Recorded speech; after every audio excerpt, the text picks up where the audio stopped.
Good evening, students. This is Neha from Max classes. Students, today we are going to solve a question number 32 from the exercise 17B R.S. Agrawal book. The chapter is surface area and volumes. Okay, our question number 32 is this. In a corner of a rectangular field, हमें क्या दिया हुआ है question में? एक rectangular field दिया हुआ है. Okay, in a rectangular field dimensions दिया है रेक्टेंगुलर फील्ड का आपका 35 metre by 22 meter. Okay, length and width is given. A well with 14 meter inside, diameter is dug 8 meter deep. Okay, आपने क्या किया है, एक आपके पास में एक रेक्टेंगुलर फील्ड है, इसके कॉर्नर में आपने क्या किया है, एक कुआं खोदा है.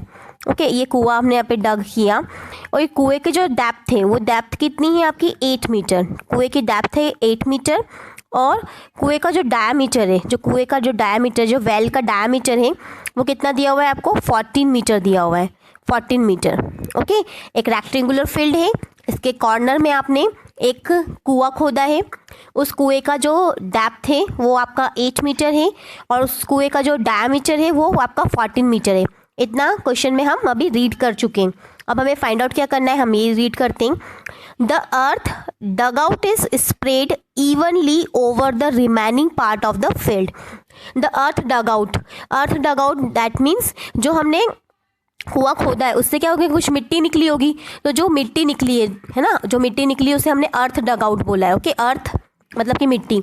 The earth dug out is spread evenly over the remaining part of the field. जो आपकी अर्थ निकली है, जो मिट्टी निकली है कुएं को खोदने के बाद में, उसे हमने क्या किया है, इवनली जो आपका फील्ड है उसमें हमने क्या कर दिया, उसे फैला दिया, स्प्रेड कर दिया है. ओके, तो अब हमें क्या फाइंड आउट करना है, find the rise in the level of the field.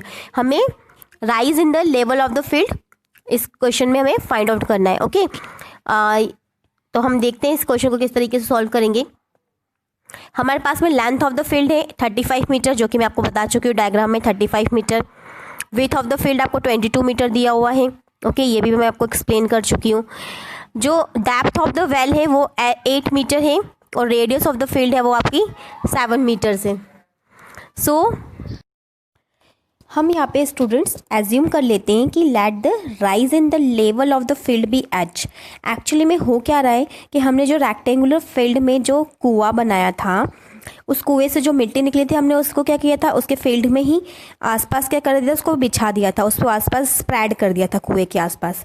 अब स्प्रेड किया तो आपका जो लेवल है, जो पहले जो खेत का लेवल था और बाद में जो मिट्टी हमने स्प्रेड करी उसके बाद में जो लेवल है उसमें कुछ चेंजेस आया होगा. मतलब कि हमने मिट्टी जो वहाँ पे बिछाई है, जो हमने मिट्टी को स्प्रेड किया, वो कितनी हाइट तक हमने उसे जो आपका फील्ड है उसकी हाइट कितनी राइज हुई है, हमें ये क्वेश्चन में फाइंड आउट करना है. ओके, तो अब हम क्या करेंगे कि हमने मान लिया है कि सपोज हमने जो खेत में जो मिट्टी बिछाई है उससे खेत की हाइट में कितना डिफरेंस है, कितनी हाइट इंक्रीज हुई है, खेत की एच हाइट इंक्रीज हुई है. Okay, let the rise in the level of the height level of the field be H. Okay, अब हमें क्या करना है, हमें volume of the earth on remaining part of the field निकालना है कि हमने जो कुएं से जो मिट्टी निकाली थी वो कितनी मिट्टी निकाली थी. ओके, हमें उस मिट्टी का वॉल्यूम निकालना है. ओके, तो volume of the earth on remaining part of the field. Remaining part of the field में वॉल्यूम ऑफ द अर्थ कितना है, मतलब मिट्टी कितनी है remaining part of the field में. मतलब कि कुएं को यदि हम छोड़ दें तो कुएं को छोड़ने के बाद में जो आपकी फील्ड बचती है उसमें कितनी मिट्टी है, हमें उसका वॉल्यूम निकालना है. ओके, तो किस तरीके से निकालेंगे, तो वो किसके बराबर होगा, आपका volume of the earth on remaining part of the field किसके बराबर है, volume of the earth dug out. जितनी मिट्टी हमने कुएं को खोद के निकाली उतने ही क्या होगा, volume of the earth on the remaining part of the field होगा. ओके, क्यों होगा, क्योंकि हमने कुएं को खोद के ही जो मिट्टी निकाली है, कुएं को जो बनाया है उसकी ही मिट्टी को हमने खेत में डाला है, तो वो दोनों वॉल्यूम्स क्या होंगे, दोनों वॉल्यूम्स इक्वल होंगे. अब यहाँ पे हमें क्या निकालना है, ये जो volume of the earth on remaining part of the field है ये किसके बराबर हो गया, area of the remaining field into H. अब ये कैसे हुआ, ये स्टूडेंट्स ऐसे हुआ कि अभी आपके पास में खेत कैसा था, जो आपका खेत था वो कैसा था, रेक्टेंगुलर शेप में था. ओके, रेक्टेंगुलर शेप में था, उसका लेंथ आपको क्वेश्चन में दिया हुआ था, खेत का आपको विड्थ दिया हुआ था. अब आपने क्या किया, उस खेत में मिट्टी आपने और उसका मिट्टी डाली उसमें, तो मिट्टी डालने से उसमें क्या हुआ, उसकी कुछ हाइट बढ़ गई। तो हाइट बढ़ने से हमारे पास में क्या हो गया, जो आपका खेत है वो रेक्टेंगुलर ना बन के कैसा हो गया, क्यूबॉइडल हो गया। कैसे क्यूबॉइडल हो गया, क्योंकि अब आपके पास में क्या है, लेंथ है खेत का, है आपको दिया हुआ है, विथ है, हाँ विथ भी आपको दिया हुआ है खेत का, जो कि क्वेश्चन में ही दिया हुआ था। लेकिन हाइट कहाँ से मिली, हाइट आपको वहाँ से मिली क्योंकि आपने वो मिट्टी खेत में डाली थी, तो उससे आपका क्या हो गया था, राइज इन लेवल हुआ था, तो वहाँ से आपको हाइट भी मिल गई। तो आपके पास में लेंथ भी है, विथ भी है और हाइट भी है। दैट मीन्स आपके पास में अब खेत का शेप कैसा हो गया है, क्यूबॉइडल हो गया है। अब खेत का शेप आपका क्यूबॉइडल हो गया है, तो क्यूबॉइडल, जो क्यूबॉइड होता है उसका जो वॉल्यूम होता है वो कितना होता है, length into with into height होता है। Okay, length into with into height. तो ये जो एल इंटू बी है, ओके, ये जो एल इंटू बी है, इसे हमने क्या बोल दिया, area of the remaining field. Okay, area of the remaining field को हमने क्या बोल दिया, एल इंटू बी, और एच हमने यहाँ पे एज इट इज लिखा हुआ है। ओके, क्या किया हमने, simply area of the remaining field into H लिखा है। कैसे लिखा है, क्योंकि हमारा जो खेत है अब रेक्टेंगुलर ना होके कैसा हो गया है, क्यूबॉइडल हो गया है। और क्यूबॉइडल हो गया क्योंकि हमारे पास में लेंथ भी है, विथ भी है और हाइट भी है।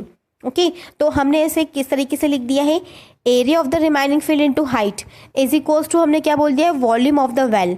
वॉल्यूम ऑफ द वेल इसलिए कहा हमने क्योंकि जो volume of the earth dug out है, हमने क्या कहा, volume of the earth dug out को क्या बोल दिया हमने, अब वॉल्यूम ऑफ द वेल बोल दिया है। क्योंकि हमने जितनी मिट्टी कुएं को खोद के निकाली थी, ओके, वो उस मिट्टी का वॉल्यूम और जो कुएं का वॉल्यूम है वो बराबर होगा। ओके, किस तरीके से होगा मैं आपको यहाँ पे नेक्स्ट वापस से एक्सप्लेन कर देती हूँ। ओके, हमने क्या किया स्टूडेंट्स, हमने एक रेक्टेंगुलर फील्ड में कुआं बनाया है, कुएं से मिट्टी निकाल के आसपास खेत में यहाँ पे हमने स्प्रेड कर दिया है, जिससे उसका कुछ हाइट एच लेवल इंक्रीज हुआ है। अब एच लेवल हाइट उसका जो राइज हुआ है उसे हमने सपोज एच बोल दिया है। Volume of the earth on the remaining part of the field, अब आपका जो इस कुएं को यदि हम छोड़ दें, कुएं को छोड़ने के बाद में जो आपका रेक्टेंगुलर फील्ड बचा है उसमें वॉल्यूम ऑफ अर्थ कितना है, वो किसके बराबर होगा, volume of the earth on remaining part of the field किसके बराबर होगा, volume of the earth dug out, मतलब कि जितनी मिट्टी आपने निकाली है कुएं को खोद के उसके बराबर होगा, क्योंकि वही मिट्टी आपने क्या करिए, खेत में बिछाइए, ओके, खेत में स्प्रेड करिए, तो ये दोनों आपस में बराबर हुए। अब हमने ये जो volume of the earth on remaining part of the field है इसे हमने क्या बोला, area of the remaining field into H बोला। क्यों बोला, क्योंकि अब आपका जो खेत है वो आपका रेक्टेंगुलर ना हो के अब कैसा हो गया, क्यूबॉइडल हो गया है, क्योंकि उसका लेंथ, विड्थ और हाइट हमारे पास में तीनों हैं। और क्यूबॉइड का वॉल्यूम कितना होता है, क्यूबॉइड का वॉल्यूम होता है length into width into height, तो लेंथ इंटू विड्थ को हमने बोल दिया area of the remaining field, और एच आपका यहाँ पे एज इट इज लिखा हुआ है। और ये जो volume of the earth dug out था इसको हमने बोल दिया है वॉल्यूम ऑफ द वेल, क्योंकि जितनी मिट्टी आपने खोद के निकाली थी वो मिट्टी का जो वॉल्यूम होगा और जो जो आपका कुएं का जो वॉल्यूम है, वॉल्यूम ऑफ द वेल, वो क्या होगा, दोनों आपस में बराबर होगा। ओके, थोड़ा सा क्वेश्चन कंफ्यूजिंग है, लेकिन आप सोचिए उसको अच्छे से तो आपको अच्छे से समझ में आ सकता है। ओके, आ जाएगा। अब हम नेक्स्ट देखते हैं। अब हमने क्या किया स्टूडेंट्स कि आपका जो ये था area of the remaining field into H था। Okay, area of the remaining field into H को हमने क्या बोल दिया, area of the remaining field. Okay, remaining field मतलब कि ये जिसको मैं अभी शेडिंग करके दिखा रही हूँ आपको, area of the remaining field. तो एरिया ऑफ रिमेनिंग फील्ड को हम किस तरीके से बोल सकते हैं कि एरिया ऑफ द फील्ड में से हमने क्या किया, area of the base of the well को माइनस कर दिया। क्या किया हमने कि हमें क्या करना है, इस शेडेड पोर्शन का एरिया निकालना है। ओके, और शेडेड पोर्शन का एरिया किस तरीके से निकालोगे आप कि अगर हम इस रेक्टेंगल के एरिया में से इस सर्कल के एरिया को माइनस कर दें, ओके, तो आपको ये शेडेड पोर्शन का रीजन का एरिया मिल जाएगा। और ये शेडेड पोर्शन क्या है आपका, ये आपका area of the remaining field है। ओके, तो area of the remaining field को आप किस तरीके से लिखेंगे, area of the field minus में area of the base of the well, मतलब हमने सर्कल को यहाँ पे माइनस कर दिया और ये सर्कल क्या है आपका, कुआं है। ओके, और इनटू में एच आपका एज इट इज चल रहा है, जो कि यहाँ पे हमने लिखा था, यहाँ पे इनटू में एच ये जो लिखा था ये वहाँ बस यहाँ पे एज इट इज चल रहा है।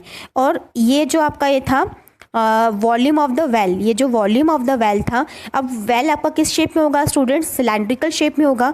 और सिलेंडर का वॉल्यूम क्या होता है, पाई आर स्क्वायर एच, तो यहाँ पे हमने लिख दिया है पाई आर स्क्वायर और capital H, capital H is the depth of the well. Okay, जो आपका कुआं है उसकी जो डेप्थ है उसे हमने क्या बोला है, कैपिटल एच कहा है यहाँ पे।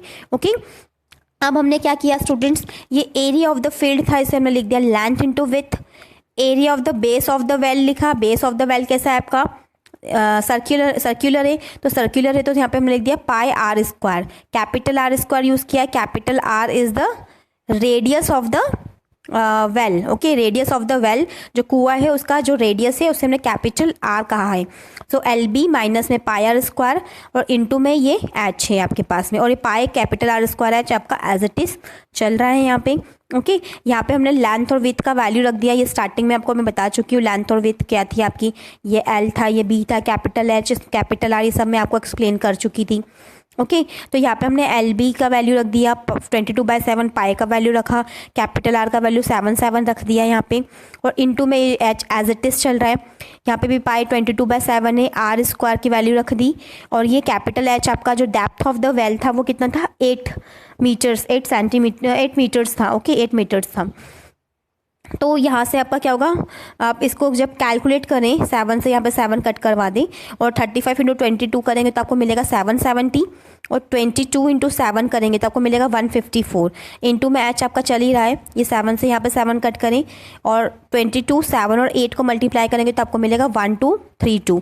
ओके, आप इसे सिंपली कैलकुलेट करें, you will get the value of H. Okay, आपने सिंपली इसको मल्टीप्लाई करके ये चीज़ मिली है, ये कट किया है, यहाँ से ये कट किया है, आपको ओवरऑल ये चीज़ मिली है।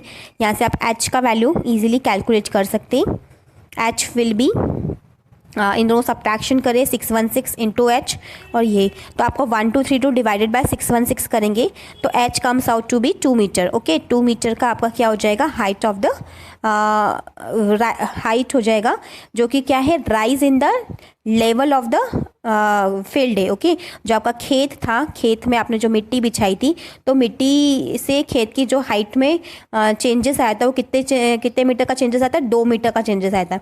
मतलब कि खेत से जितनी भी मिट्टी निकाली थी आपने, जब उसको बिछा दी तो खेत की हाइट कितनी इंक्रीज हो गई, 2 मीटर से इंक्रीज हो गई। ऐसा इस क्वेश्चन का मतलब इस क्वेश्चन का जो सॉल्यूशन है उसका मीनिंग है। ओके, सो स्टूडेंट्स, यहाँ पे हमारा क्वेश्चन कंप्लीट होता है। स्टिल यदि आपको कोई डाउट लगता है किसी भी पॉइंट पे, किसी भी स्टेप पे, तो आप मुझे कमेंट करके बता सकते हैं। ओके, यदि आपको मेरा वीडियो अच्छा लगा हो तो प्लीज़ अपने फैमिली और फ्रेंड्स के साथ शेयर करें और मेरे चैनल को सब्सक्राइब करें। Thank you very much.